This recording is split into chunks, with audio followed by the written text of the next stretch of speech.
actually was part of a study where pianists' brains were being measured while they were practicing in an entire practice session.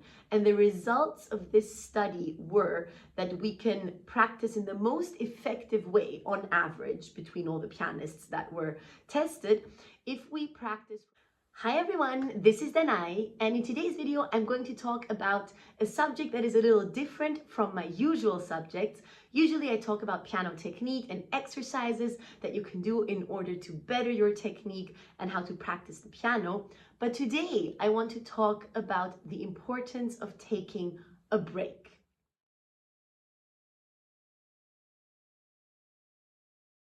I think that while I always stress how important it is to practice regularly, to practice a lot, and to practice daily, ideally, it's also important not to forget that taking breaks is something that can help you be productive and something that is also very helpful.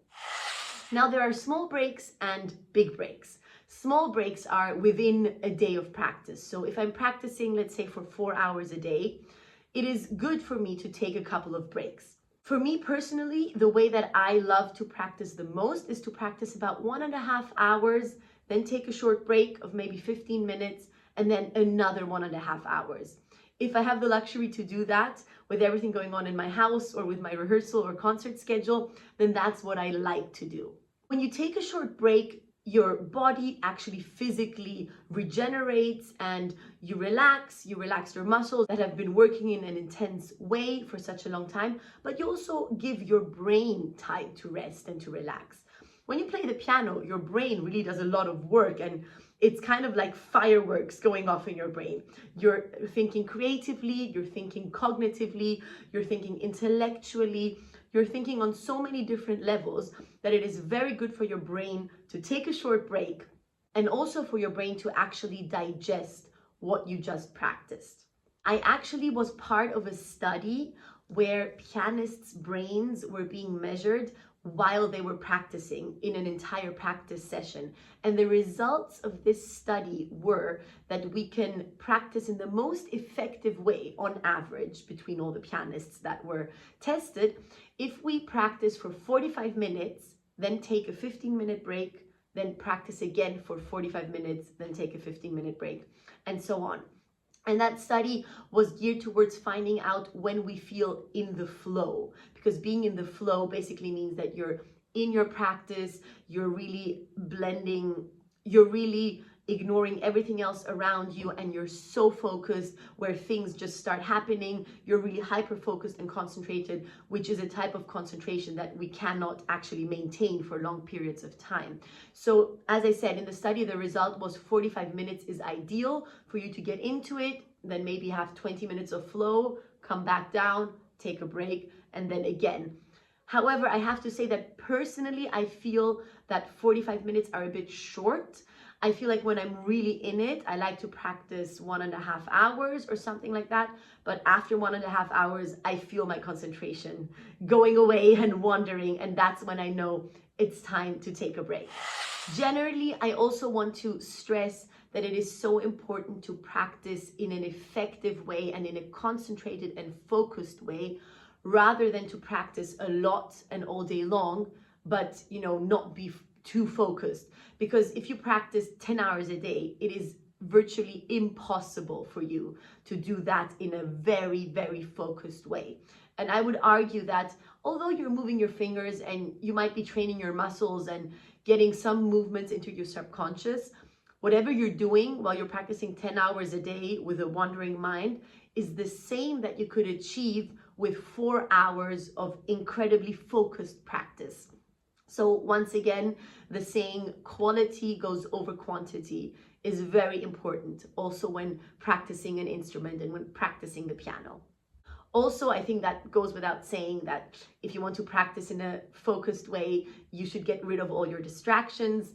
First place on the distraction list probably is your phone, at least it is for me. So if I really want to focus while practicing, I put my phone away or I put it into flight mode so that I'm not distracted by notifications or calls or anything popping up on my screen.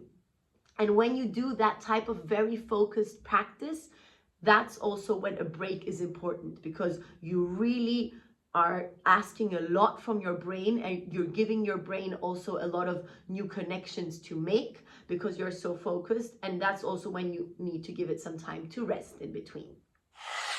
And talking about digesting the information that you just practiced, we are already getting into the subject of longer breaks.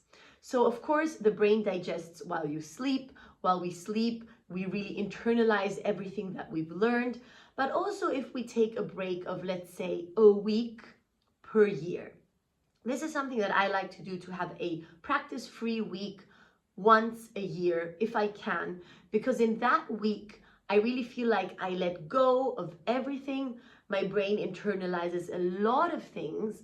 And also when I come back to the piano after that week, I come back with such new energy, and I'm really so curious, and I really feel the need to go back to the piano, to discover music, and to just start practicing again. I think it's very helpful to press on that reset button every once in a while and take a step back. Even if you're totally in it, it will help your progress to take a break.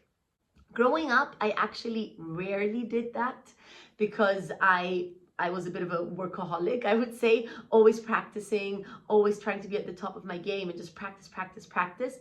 But I realized in the last maybe 10 years that breaks like this are actually very beneficial. And sometimes, even if I'm in a very intense phase of preparation, I will just take one day off of a certain piece and practice something else, in order to give my brain the chance to internalize what I've practiced up to that point so far.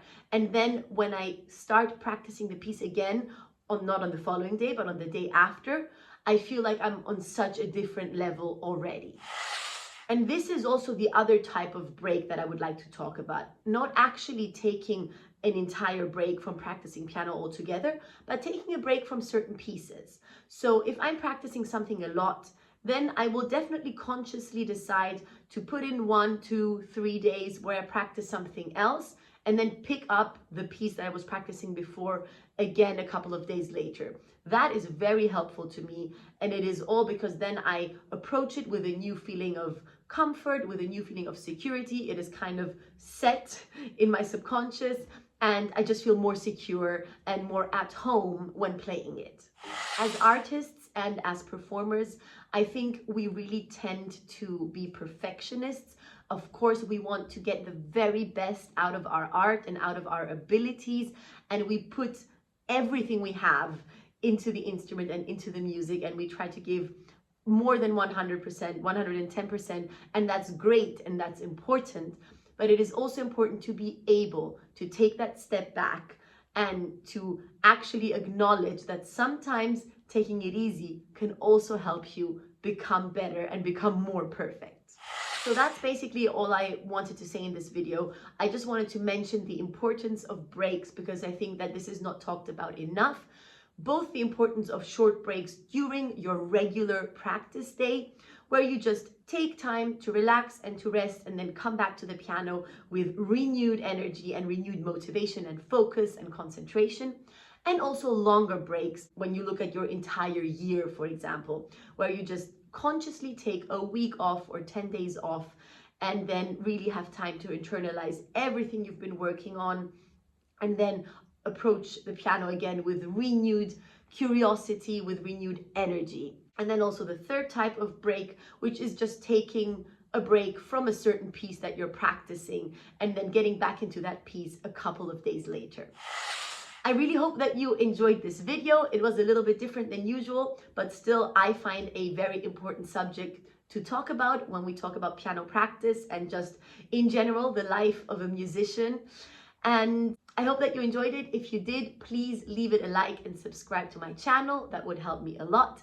And I will see you again in my next video. Bye!